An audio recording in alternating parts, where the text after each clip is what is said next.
Buenas noches, bienvenidos a una nueva sesión de medicina basada en la evidencia. Les habla la doctora Elaudi Rodríguez, especialista en reumatología. Y hoy voy a conversar con ustedes en estos próximos minutos sobre un tema bien interesante como son los estudios diagnósticos.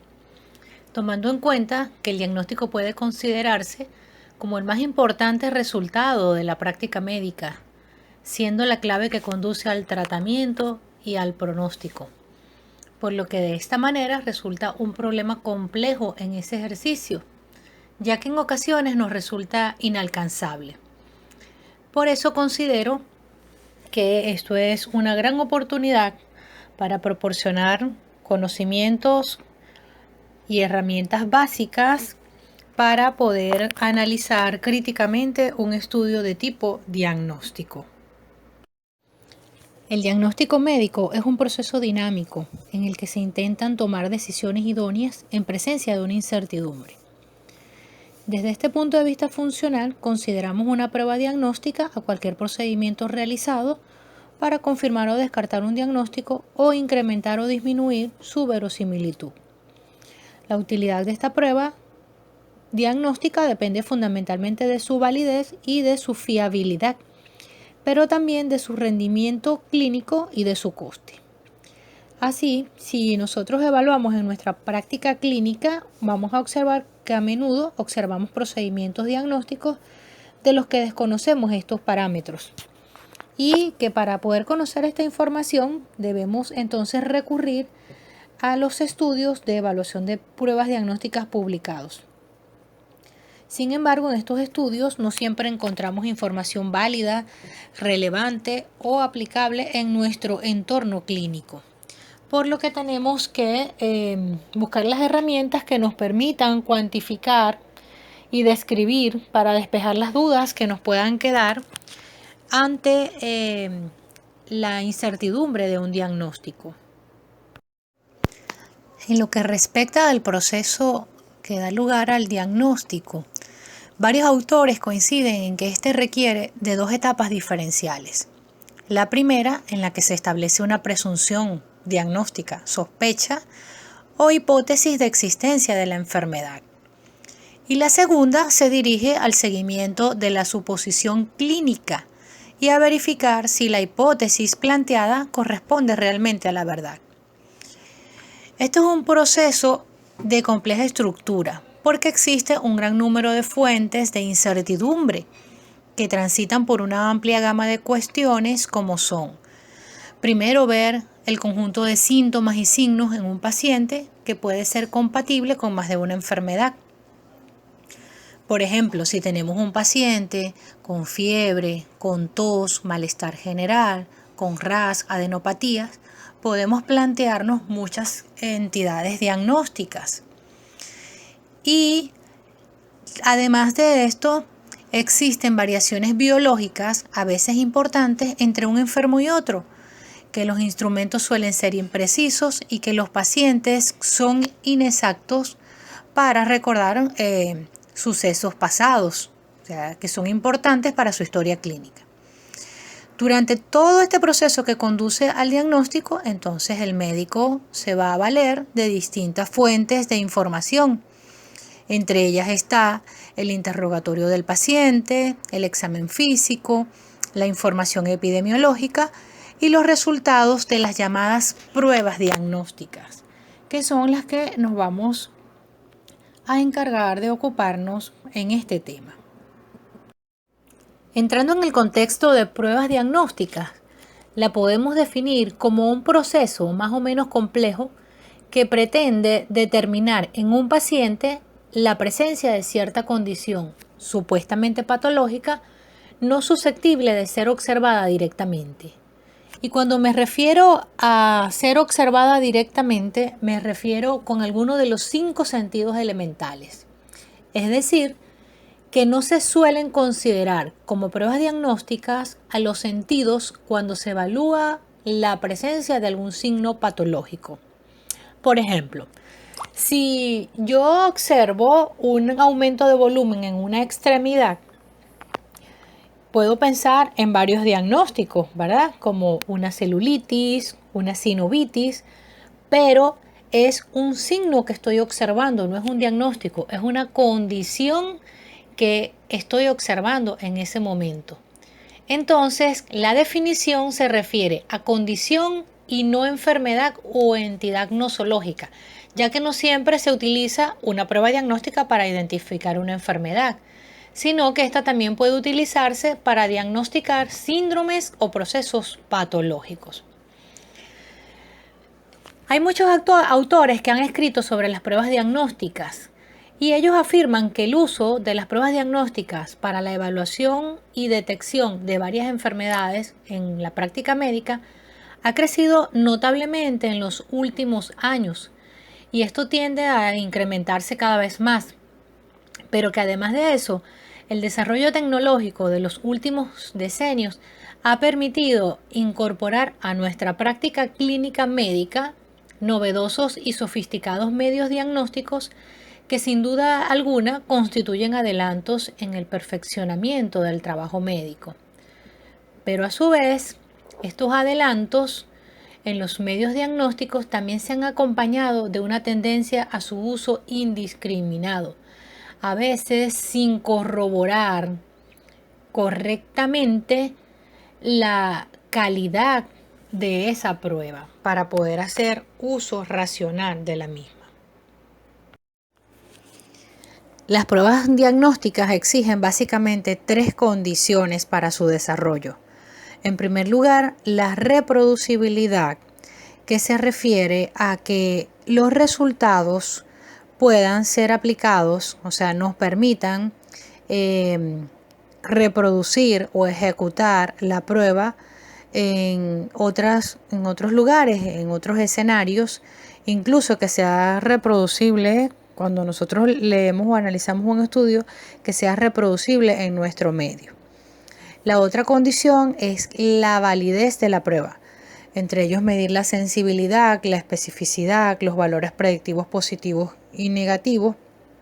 Y en tercer lugar, la seguridad de la prueba, de tal manera que ésta con toda certeza nos permita discriminar o discernir entre individuos sanos y enfermos y aplicar la prueba con la confianza que merece porque va a ser a seres humanos, a pacientes con los que vamos a tratar. Todo paciente en que sospechemos una enfermedad va a tener una probabilidad de presentarla y esa probabilidad va a depender de la prevalencia de la misma en la población en estudio. Además, va a depender de las características del paciente, como cuáles, la edad, el género, la raza, también de los signos y síntomas presentes. Entonces, antes de realizar cualquier test diagnóstico, el médico le asigna a su paciente una probabilidad pretest de presentar la enfermedad. Por ejemplo, si yo tengo un paciente que tiene fiebre, dolor de cabeza, malestar general, adenopatías, RAS, yo tengo una probabilidad pretest alta para, por ejemplo, un síndrome viral, ¿verdad? Entonces, yo le asigno un porcentaje, intuitivamente le asigno un porcentaje a ese paciente. Yo puedo decir que el paciente tiene una probabilidad pretest del 70-80% para una enfermedad viral. Entonces, al tener esa probabilidad, cuando yo le hago su plan de estudio, le tengo que hacer estudios diagnósticos, o sea, pruebas. Y una vez que se realiza el test diagnóstico, esta probabilidad va a aumentar o va a disminuir, dependiendo del resultado del test, si es positivo o no para la patología que yo me estoy planteando. Y a esta nueva probabilidad que voy a obtener la llamaré probabilidad post-test. Entonces, hay una manera de aproximarse a la probabilidad pretest en un paciente determinado y es utilizando la prevalencia de la enfermedad en el estudio que estamos analizando. Por ejemplo, el total de pacientes con el GOR estándar positivo o lo que vamos a ver, los positivos en la tabla de contingencia. Si nuestro paciente es similar al de la población de estudio, entonces sería razonable poder utilizar ese valor. Ahora, las formas más precisas de poder estimar esta probabilidad pretest, corresponden a los estudios observacionales en la población de interés o en las estadísticas observacionales. Una vez que hemos seleccionado que un determinado artículo de pruebas diagnósticas es potencialmente útil y relevante en nuestra práctica médica, debemos determinar si la metodología que se utilizó en el estudio nos da la suficiente confianza de que se evitaron los sesgos propios de este tipo de diseño. Entonces existen criterios clínicos que se deben evaluar en su cumplimiento y son básicamente dos grandes criterios. El primero es el espectro de los pacientes. Con respecto a esto, una prueba diagnóstica es útil si permite diferenciar entre distintas enfermedades o condiciones clínicas, así como entre la condición de sano, que es sin el evento de interés en estudio, y de enfermo, que es con el evento de interés en estudio. Además, cualquier otra prueba podría diferenciar entre un sujeto gravemente enfermo y uno sano o no enfermo.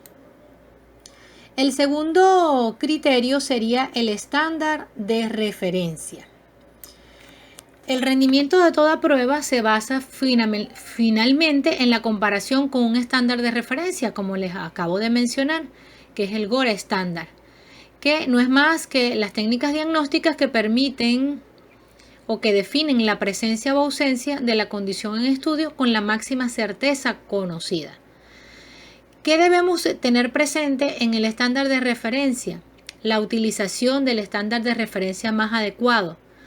Por ello es importante determinar la precisión de una prueba diagnóstica y esta debe ser comparada con la verdad o en su defecto con lo más cercano posible a la verdad. Y esto está dado, o esta verdad está dada por el estándar de referencia que la comunidad científica determine como el más adecuado. Por ejemplo, ¿cuál puede ser un estándar de referencia? Una biopsia, una cirugía, necropsia o un seguimiento a largo plazo, siendo a veces necesario combinar esto con exámenes como patrón de referencia. Y en segundo lugar, la evaluación independiente del estándar de referencia y la prueba de estudio. Esto es que una vez que aceptamos o que hemos determinado que ese estándar de referencia o el Gold Standard es el más adecuado para la prueba que vamos a evaluar, debemos asegurarnos que esta prueba diagnóstica en estudio y el estándar de referencia fueron evaluados en forma independiente, o sea, por personas capacitadas y que se haya realizado la variabilidad interobservador. Entonces debemos tener presente que el Gold Standard es la técnica diagnóstica que define la presencia de la condición con la máxima certeza de conocidos y que es evaluado por una comunidad científica, evaluado y aprobado por una comunidad científica. Cuando tenemos disponible una nueva prueba diagnóstica, se debe proceder al estudio de su validez antes de que ésta sea introducida a la práctica clínica. Para ello existen objetivos de validez de pruebas diagnósticas que nos permiten dividirlas en dos objetivos. Así tenemos el primero y el más habitual es el de determinar la validez diagnóstica de la prueba que se evalúa. Este estudio supone la comparación de las clasificaciones resultantes de dos procesos que son independientes de medición. Es decir, el primero que va a ser el patrón de referencia y el segundo que es la prueba diagnóstica a la que se somete a evaluación. Cuando me refiero a esa prueba o patrón de referencia, estoy hablando del patrón de oro o Gold Standard, que es una prueba que se asume clasifica de forma válida a los sujetos ante la presencia o ausencia de una condición clínica. El Gold Standard es una prueba que ya ha sido validada, aprobada, estandarizada para su uso y viene a ser el patrón de referencia, viene a ser el comparador. Y la otra prueba que se evalúa es la prueba nueva, a la que vamos a someter o a confrontar con el patrón estándar. Y esta es el resultado de la comparación que se suele expresar con los índices de sensibilidad y especificidad, o también puede haber combinaciones de estos índices tales como los coeficientes de probabilidad y los valores predictivos. Conocer los diseños del estudio nos proporciona gran ventaja, sobre todo para saber si es el más adecuado para el tipo de estudio que vamos a realizar y a analizar en este caso. Los estudios que evalúan la exactitud diagnóstica de un test siguen en su mayoría un diseño transversal, en el cual un mismo paciente es evaluado concomitantemente mediante el test diagnóstico y un estándar de oro. Y esta es una de las ventajas. También se requiere que sea de tipo observacional y que sea doble ciego para darle más poder y confiabilidad al estudio. Al analizar un estudio de tipo diagnóstico, el primer paso es evaluar su validez. Y la validez se refiere a la capacidad de una prueba para medir lo que realmente queremos medir. La validez se evalúa comparando los resultados de las pruebas con los de un patrón de referencia, en este caso el Gold Standard, que identifica el diagnóstico verdadero. Para pruebas con resultados entonces dicotómicos, la evaluación se concreta en distintos indicadores de validez, como son la sensibilidad y la especificidad. Y además los valores predictivos positivos y valores predictivos negativos. Sabemos que la sensibilidad y la especificidad son características intrínsecas de la prueba diagnóstica que informan de su validez antes de conocer un resultado. Estas pruebas, una vez que conocemos los resultados, son los valores predictivos los que informan sobre la probabilidad de enfermedad. Sin embargo, estos valores predictivos van a depender de la prevalencia de la enfermedad en el grupo original y por ello no son directamente aplicables a escenarios con probabilidades con prepruebas distintas. Vamos ahora, si se quiere, a la parte más sustanciosa que deben prestar mucha atención para estudiar la validez, y es el análisis crítico de estudios de pruebas diagnósticas. Y hay unas formas de presentar las propiedades de un test. Y esto es a través de la tabla de contingencia de 2×2 o la tabla tetracórica. Cuando comparamos un test diagnóstico con un Gold Standard, se pueden obtener 4 combinaciones si los resultados del test se expresan en forma binaria. Así vamos a tener en esta tabla tetracórica, que es el estado con respecto a la enfermedad según el estándar de referencia. En esta tabla podemos ver en el eje de las X, que van representadas por el Gold Standard presente o ausente, y en el eje de las Y por la presencia de enfermedad, los pacientes positivo y negativo. Así tenemos que si nos ubicamos al correlacionar la primera fila con la primera columna que dice positivo y presente, vamos a obtener que sería Gold Standard positivo y el test positivo. Esto representaría el cuadro A, que se refiere a los pacientes enfermos con pruebas positivas, que vendrían a ser los verdaderos positivos. Cuando correlacionamos la primera fila con la segunda columna, que corresponde a positivos y ausentes, nos da como resultado la letra B, que corresponde a los no enfermos con pruebas positivas, que vienen a ser los falsos positivos. Ahora, cuando vamos a la segunda fila con la primera columna y correlacionamos negativos con presentes, nos da como resultado la letra C, que sería los enfermos con pruebas negativas. Y esto nos van a dar los falsos negativos. Y al correlacionar la segunda fila con la segunda columna, que serían los negativos con los ausentes, que representan la letra D, serían los no enfermos con pruebas negativas, que vienen a ser los verdaderos negativos.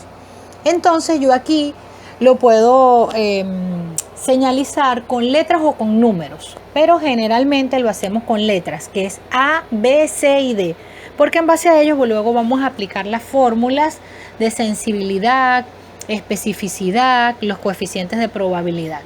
Entonces vamos a obtener en esta tabla tetracórica los verdaderos positivos, falsos positivos, verdaderos negativos y los falsos negativos.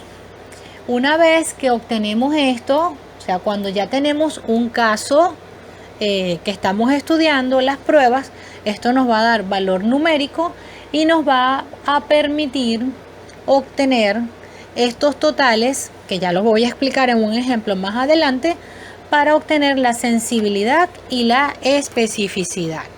Entonces, en resumen, esta es la tabla tetracórica o tabla de contingencia 2×2.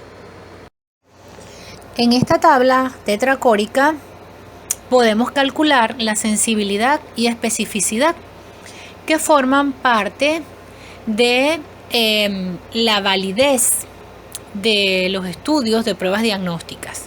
Ya conociendo quién es A, quién es B, quién es C y quién es D, podemos definir la sensibilidad como la capacidad que tiene una prueba para poder detectar correctamente a todos los individuos enfermos. Y la fórmula es A, que serían los verdaderos positivos, entre A más C, que serían los verdaderos positivos, más los falsos negativos. Y esto nos va a dar la sensibilidad, que la vamos a expresar en porcentajes. Y la especificidad, que la definimos como la capacidad de una prueba para detectar correctamente a los individuos sanos. Y la fórmula es D, que serían los verdaderos negativos, entre B más D, que serían los falsos positivos, entre los verdaderos negativos. Y de esta forma obtenemos la especificidad, que también lo vamos a expresar en porcentaje. Así tenemos que la sensibilidad nos va a mostrar qué tan bueno es el test detectando posibles enfermos, porque nos da los verdaderos positivos. Y la especificidad nos muestra qué tan bueno es el test en excluir a los sanos, o sea, que nos permite confirmar a los verdaderos enfermos. Además, estas pruebas de validez nos permiten saber si la prueba es altamente sensible, ya que su negatividad descarta la enfermedad o la condición, o qué tan altamente específica es la prueba, porque su positividad confirma la enfermedad o condición, que es lo que nos da entonces la validez en las propiedades del test diagnóstico. En esta diapositiva podemos observar un cuadro, un caso hipotético, donde evaluamos un gold estándar, donde la condición puede estar presente o ausente, y la prueba positiva o negativa. Entonces vamos a calcular la sensibilidad. Tenemos que A, que serían los verdaderos positivos, es igual a 720, el B es 10, el C 80 y el D 190. Entonces, conociendo que la sensibilidad es igual a A entre A más C, hacemos el ejercicio. Así tenemos que sería A 720 entre A, que es 720, más C, que es 80. Esto nos daría 720 entre 800, que es igual a 0,9. Y nos representa una sensibilidad del 90%. Quiere decir que tenemos la presencia de este fenómeno con un 90% de certeza de que la prueba sea positiva en pacientes enfermos.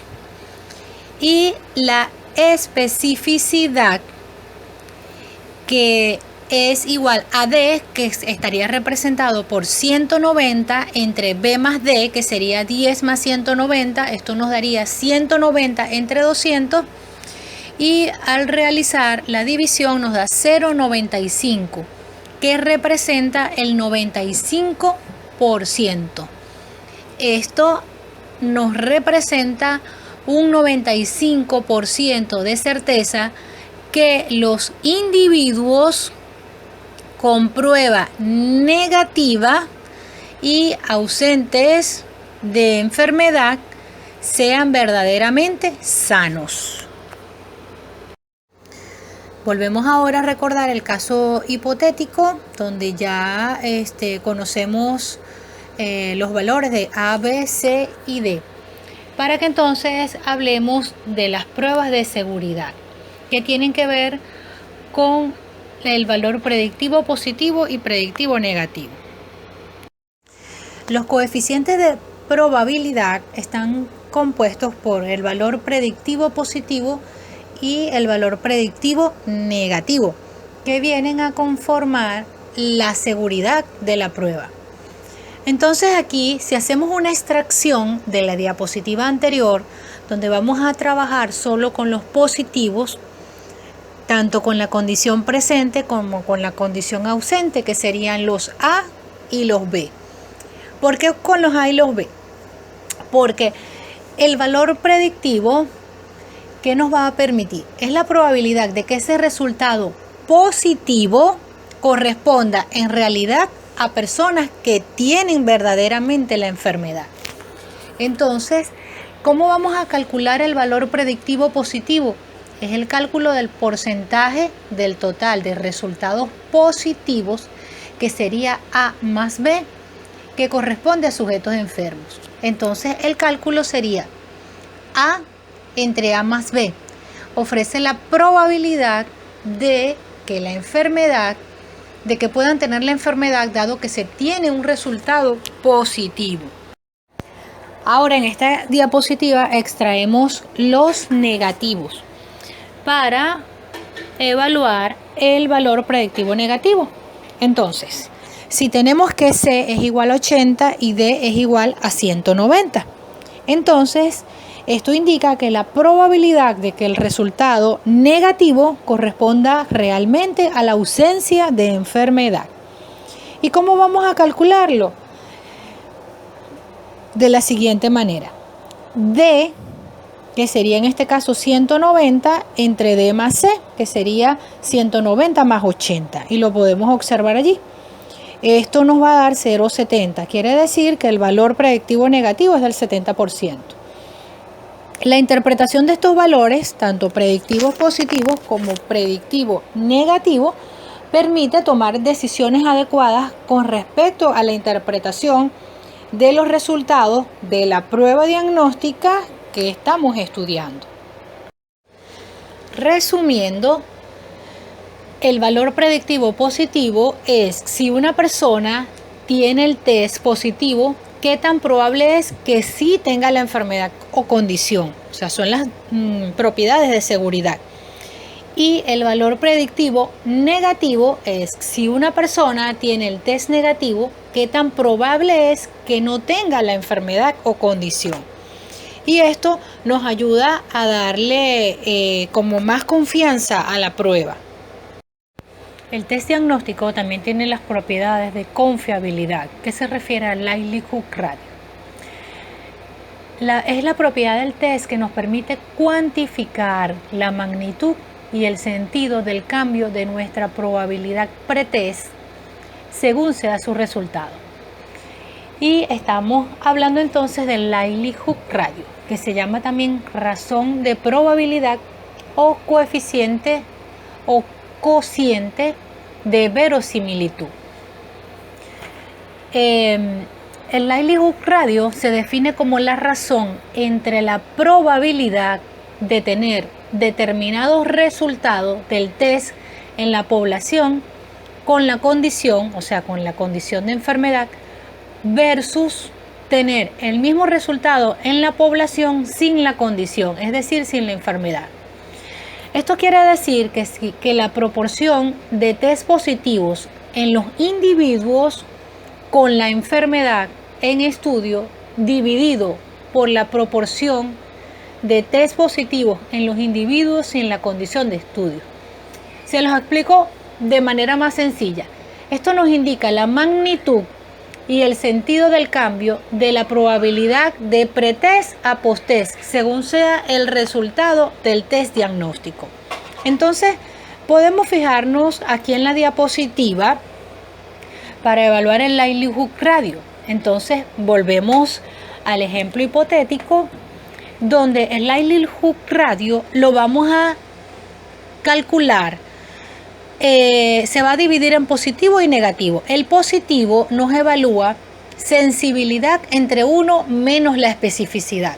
Si recordamos en la diapositiva anterior, el resultado de la sensibilidad nos dio 0.9 y la especificidad 0.95. Entonces 0.9 entre 1 menos 0.95 nos da 0.85. Y el likelihood radio negativo se calcula 1 menos la sensibilidad entre la especificidad, que sería en este caso 1 menos 0.9 entre 0.95, que nos va a dar como resultado 0.10. Ahora, si tomamos un test que tiene solo dos valores posibles, positivos o negativos, tendremos un valor del likelihood radio positivo, que representa la magnitud del cambio en caso de presentar un test positivo. Y un likelihood radio negativo representa la magnitud del cambio en caso de presentar un resultado negativo. De esta manera podemos evaluar en un likelihood radio qué tanto más probable es encontrar determinado valor del test en algún enfermo cuando lo comparamos con una persona sana. Ahora, cuando evaluamos el likelihood radio positivo, nos planteamos qué tanto más probable es encontrar el test positivo en alguien enfermo que en alguien sano. Y cuando evaluamos el likelihood radio negativo, planteamos qué tanto más probable será encontrar el test negativo en alguien enfermo que en alguien sano. Entonces, estas son herramientas que nos permiten evaluar la confiabilidad de los estudios. Estas razones de probabilidad son particularmente útiles en la práctica clínica porque nos permiten entender con qué fuerza el resultado positivo de una prueba diagnóstica nos indica la presencia real de la enfermedad o el evento de interés y la fuerza de un resultado negativo para descartar la enfermedad o evento de interés. Entonces, aquí venimos a estudiar o entra en juego otras herramientas, que es la probabilidad pretest y la probabilidad posttest. La probabilidad pretest es la estimación de la prevalencia de la enfermedad o evento de interés que asumimos antes de realizar una prueba diagnóstica. Como antes les había mencionado, es un porcentaje, si se quiere arbitrario, intuitivo, que le vamos a dar a esa prueba de acuerdo a la prevalencia. Por ejemplo, en un paciente en que se sospecha una enfermedad determinada o un evento de interés, él va a tener una cierta probabilidad de presentarla. Esto va a depender de ciertas variables, como son la prevalencia de la enfermedad o el evento de interés en la población, de las características del paciente y de los signos y síntomas que éste esté presentando.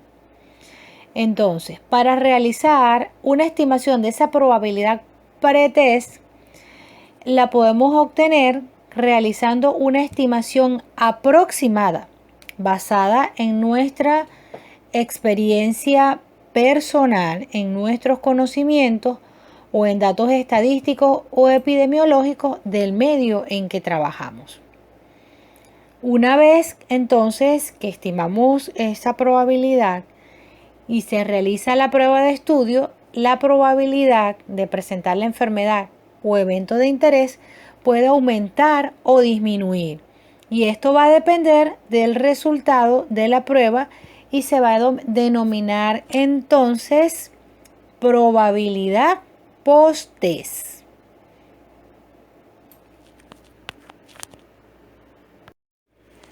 Las propiedades de la prueba diagnóstica que nos permite cuantificar la magnitud y el sentido de cambio de probabilidad pretest a post-test son las razones de probabilidad, o sea, los likelihood radio. En la práctica, si nosotros conocemos o podemos determinar la probabilidad pretest de una determinada enfermedad y conocemos el likelihood radio de la prueba, podemos entonces utilizar un instrumento denominado nomograma de Fagan o de Fagan para determinar la probabilidad post-test. Aquí en esta figura lo podemos observar y nos centramos en la columna de la izquierda que representa la probabilidad pretest. La columna que observamos en el centro que va a representar las razones de probabilidad, que es el likelihood radio, tanto positivos como negativos. Y la columna que evidenciamos hacia la derecha representa a la probabilidad post-test. Si nosotros trazamos una línea recta que se unen las dos primeras, o sea, vamos una línea que vaya desde la probabilidad pretest al valor del likelihood radio, ¿ok? Y luego la prolongamos, vamos a obtener o a determinar la probabilidad post-test. En este nomograma, los cambios más significativos en la probabilidad de enfermedad o evento de interés ocurren con pruebas diagnósticas que tienen valores de likelihood radio mayores de 10 o menores de 0,1, los cuales son muy útiles para confirmar o descartar la determinada enfermedad o eventos de interés. Así podemos observar en esta tabla que les estoy presentando, donde aparecen los valores del likelihood radio positivo y del negativo. ¿Y cuáles van a ser los cambios? Por ejemplo, si el resultado del likelihood radio nos da entre 5 y 10 para un resultado positivo, quiere decir que los cambios en la prueba van a ser moderadas y el resultado es que es una prueba de moderada utilidad. Si está en 10, es una prueba, el resultado es concluyente. Pero cuando tenemos, por ejemplo, un likelihood radio negativo mayor de 0,5, el cambio es leve y quiere decir que el resultado es rara vez relevante. Por eso es importante calcular esto y nos vamos a guiar por esta tablita. Para hacer un poco más práctico el nomograma de Fagan, aquí les traigo un ejemplo. Es un caso hipotético donde podemos observar en la primera gráfica que está en la parte superior izquierda, podemos evidenciar que la probabilidad pretest es del 15%. pero cuando le calculamos el likelihood radio nos da 0,9. Si trazamos una línea que va desde la primera columna a la segunda columna y luego la proyectamos hacia la tercera columna, vamos a obtener la probabilidad post-test. En este caso, la probabilidad post-test nos dio 12%, o sea, que es menor que la probabilidad pre-test. Si ubicamos, es un likelihood radio positivo, si ubicamos ese 0,9 en la tabla, vemos que es menor de 2. Entonces, si es menor que 2, el cambio fue leve y el resultado rara vez es relevante. Y claro, o sea, si hacemos un análisis, nos damos cuenta que el valor post-test es menor que el valor pre-test. O sea, no fue nada importante. Ahora, cuando evidenciamos o vamos al ejemplo del gráfico de la parte inferior derecha, vemos que la misma probabilidad pre-test de 15%, pero el resultado del likelihood radio fue de 5.7. Al extrapolar la línea a la tercera columna o prolongarla, obtenemos una probabilidad post-test del 50%. Si nos vamos al cuadro, este 5.7 lo ubicamos en la fila que está entre 5 a 10. Quiere decir que el cambio fue moderado y que la prueba tiene una utilidad moderada. O sea, que esa probabilidad post-test superó a la probabilidad pre-test. O sea, la confirmamos y si es moderadamente favorece lo que estamos estudiando. Hasta el momento solamente me he referido a las pruebas diagnósticas que presentan un resultado dicotómico, positivo o negativo, presente o ausente. Pero existen una amplia gama de pruebas diagnósticas cuyos resultados se miden en una escala continua. Por ejemplo, cuando obtenemos el resultado de una glucosa sérica, calcio sérico, colesterol, triglicéridos. En estos casos, lo que se pretende es determinar valores de corte o niveles de decisión que permitan lograr una clasificación dicotómica de los valores de la prueba diagnóstica, según sean estos superiores e inferiores al valor de corte estimado. Para ello, entonces, existe otra herramienta que se llama curvas ROC. El análisis de la curva ROC, que sus siglas en inglés son Receiver Operating Characteristics Curve o curva de características operativas del receptor en español, como lo podemos evidenciar en la diapositiva, que constituye un método estadístico para determinar la exactitud diagnóstica de estos test, siendo utilizada con propósitos específicos para medir, alcanzar la sensibilidad y especificidad más alta de una prueba, evaluar la capacidad discriminativa del test diagnóstico y comparar la capacidad discriminativa de dos o más test diagnósticos. Ahora, podemos observar este gráfico en la diapositiva y cómo construimos una curva ROC. La curva ROC se construye en base a la unión de distintos puntos de corte, correspondientes el eje de las Y a la sensibilidad y el eje de las X a 1 menos la especificidad de cada uno de ellos. Ambos ejes van a incluir valores, como podemos observar allí, que van desde 0 y 1 o 0% al 100%, como lo muestra esta gráfica. En todo gráfico de curvas ROC se traza una línea desde el punto 0,0 al punto 1.1, que se llama línea diagonal de referencia o línea de no discriminación, que lo podemos observar en el gráfico. Esto nos divide este cuadro en dos mitades exactamente iguales. Entonces, es importante tener presente esa línea porque todo lo que esté por encima de ella, o sea, se dice que una curva ROC es más exacta cuando se encuentra hacia el límite o hacia el cuadrante superior izquierdo. Y esto nos va a dar más precisión, más exactitud. Entonces, se dice que la exactitud de la prueba aumenta a medida que la curva se desplaza desde la diagonal hacia el vértice superior izquierdo. Esto es bien importante porque esto nos va a hablar de la precisión de esas pruebas que no son dicotómicas. Ahora vamos a ver un ejemplo en la siguiente diapositiva.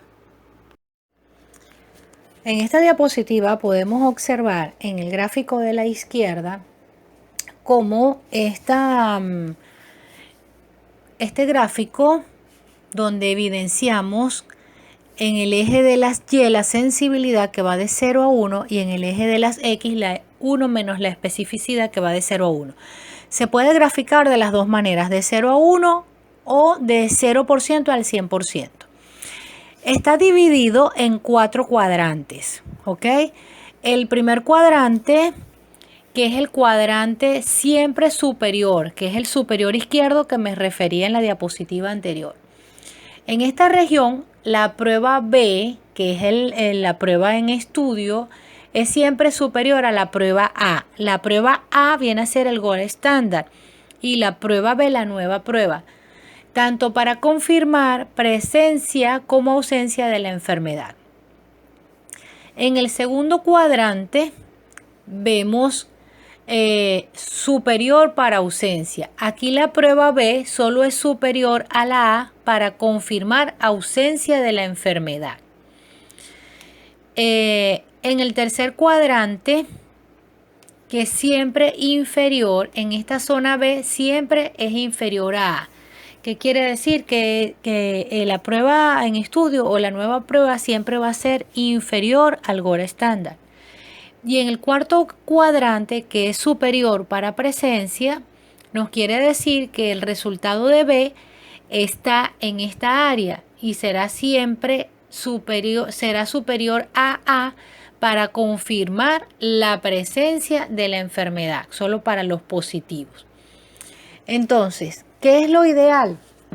Que cuando evaluamos una nueva prueba, que siempre lo vamos a confrontar con el gold estándar, se encuentre en el cuadrante 1, siempre superior o superior izquierdo, que esta sí nos va a determinar que el B va a ser superior a tanto para presencia como ausencia. O sea, nos puede distinguir los enfermos de los sanos.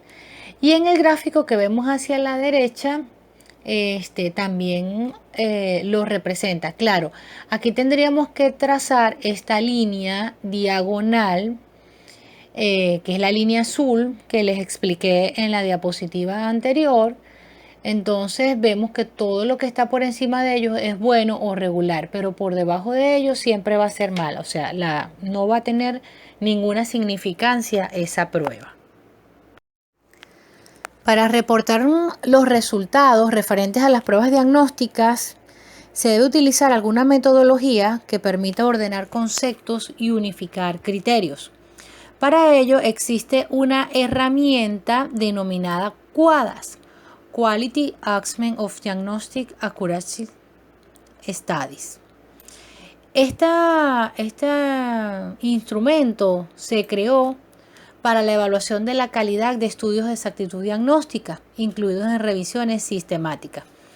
Para la elaboración del mismo, pues esto se realizó a través de un consenso de expertos donde hubo una revisión con el objeto de desarrollar este instrumento que pudiera ser utilizado para evaluar la calidad de los estudios primarios de exactitud diagnóstica.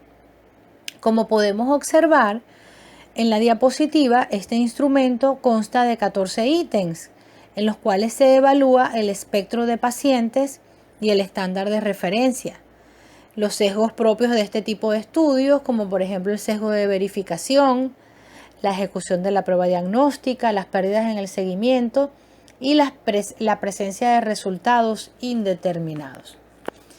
Entonces, estas herramientas fueron diseñadas para mejorar la construcción, el reporte y la evaluación de estudios de exactitud diagnóstica, que vienen a representar la validez interna y la validez externa. Como médicos, seamos clínicos o quirúrgicos, nos vemos enfrentados a una continua exposición a nuevas pruebas diagnósticas y a estudios que muchas veces intentan seducirnos con las propiedades de una nueva y prometedora prueba. Por esta razón, determinar la validez de estos estudios, saberlos interpretar correctamente cada uno de sus resultados y luego poder aplicar estos resultados en nuestros pacientes son 3 pasos fundamentales en la elección e interpretación de una prueba diagnóstica. Por lo que todo esto debe motivarnos al desarrollo de este foro taller, a crecer cada día, a tener esa inquietud por aprender y adquirir nuevas herramientas que nos permitan evaluar de forma crítica un estudio sobre pruebas diagnósticas. Sé que no es fácil, sé que es mucho material, sé que son muchas herramientas. A cada uno de nosotros nos ha costado, ya llevamos cierto tiempo en esto y sin embargo cada día tenemos que revisar. Solo les pido que tengan un poco de paciencia, que lo lean y lo relean y lo vuelvan a releer y que le pongan, como dice siempre la doctora Esther, amor y pasión para que lo logremos y juntos, porque aprenden ustedes y aprendemos nosotros. Estamos en un continuo aprendizaje, pero sabemos que todo esto va a ser con un objetivo final y común, que es mejorar la calidad de atención a nuestros pacientes. Muchísimas gracias por su atención y por acompañarnos en este foro.